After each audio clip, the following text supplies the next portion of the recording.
And y'all gotta just look at the fact and open your eyes that all of this happened for a reason.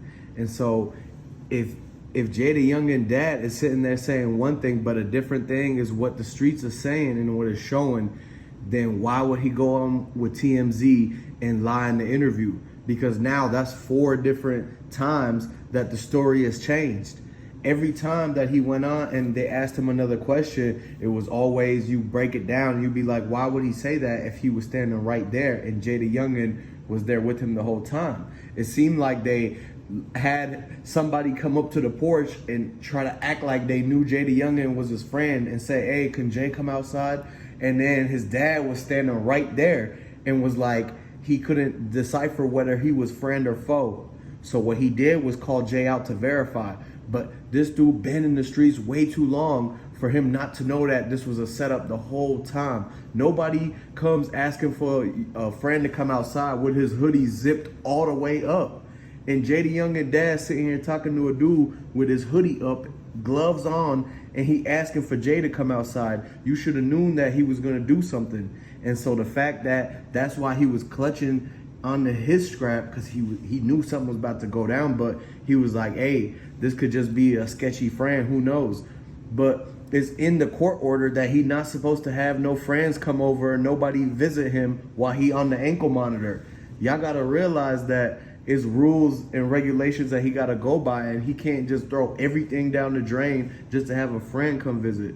So due to that fact, JayDaYoungan dad was just wrong for letting that guy come up and stay on that porch for that long in order for JayDaYoungan to come outside. He wasn't there the whole time. The dad was there waiting because his sister and auntie had seen cars driving around earlier.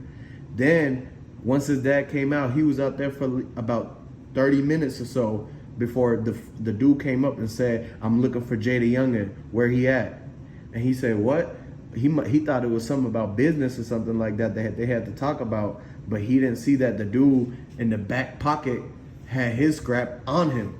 But the way that he was standing on the porch was on the right side, and JayDaYoungan dad was on the left. So he didn't see it the whole time, but he knew JayDaYoungan dad was scrapped because he said it in his Twitter. And everybody was watching when JayDaYoungan dad was saying, oh, JayDaYoungan coming home, he gonna be doing his ankle monitor in Bogalusa. He's staying at auntie crib. He just built up all these people knowing exactly where he was gonna be staying at. And that's how they even actually pulled up, because it takes a little bit with gas prices these days, driving from Baton Rouge to the New Orleans.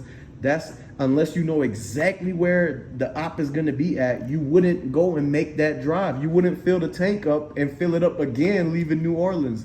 That's basically how we know that JayDaYoungan dad was talking way too much when he kept dropping the low, man. And y'all gotta just understand, this whole situation was just like Makita's interview, where she had changed up her story and lied to TMZ as well.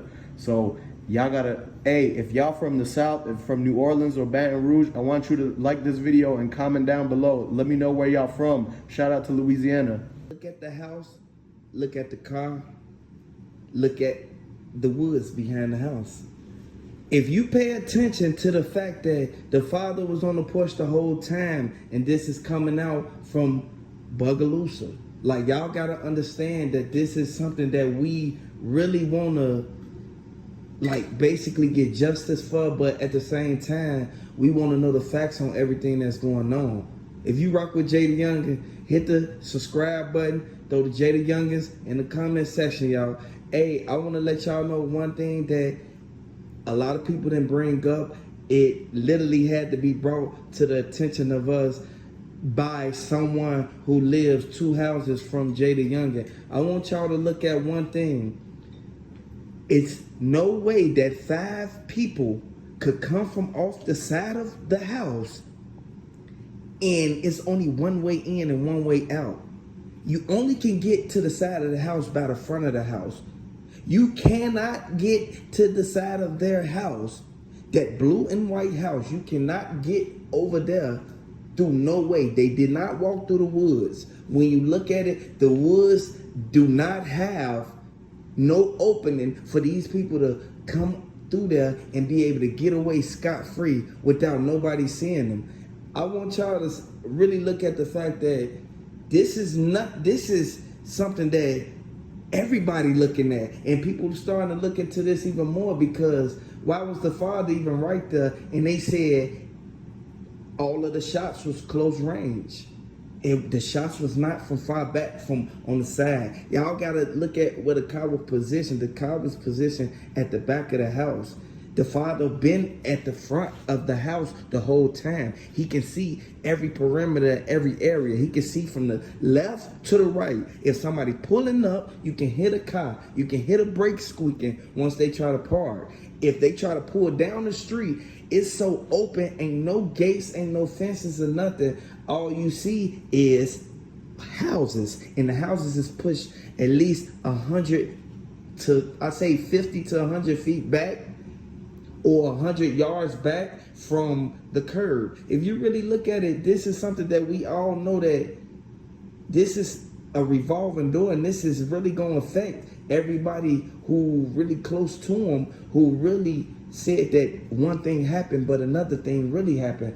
I just want to let you guys know that the people in Bogalusa, Louisiana, they want justice for JayDaYoungan, because they don't want this type of stuff going on in their neighborhood. This type of stuff is going to lead to more violence and more people dropping and getting sent up. At the end of the day, we know for a fact that our opinion only holds as much weight as the facts. Like, y'all gotta really understand this, man. This is something that a lot of people would not really pay attention to because of what's been said by the father. They're looking at the fact that the father said one thing. Okay, he was the only one out there.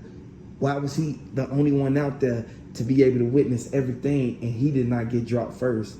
If he was out there first, he should have got taken out first. At the end of the day, when you look at the facts and put the pieces of the puzzle together, you literally will see that JayDaYoungan was called outside of the house for whatever various reason.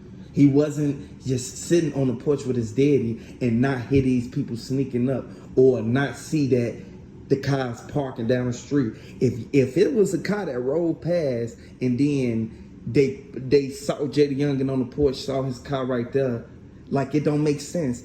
It's either y'all saw him on the porch or y'all saw the bright blue car that matched the same color as the house, which it'll blend in where you wouldn't even be able to notice that blue car. Like, I want to let you guys know that if you open your eyes and really realize to the fact that it's justice for JayDaYoungan until the end, regardless of anybody and anybody opinion on what they got to say about it. Like, y'all gotta understand, man, this man lost his life to senseless gun violence, man. It's either they saw him on the porch, rolled past, spent around, or they literally sat there and was already knew what was gonna happen. It's strategically done.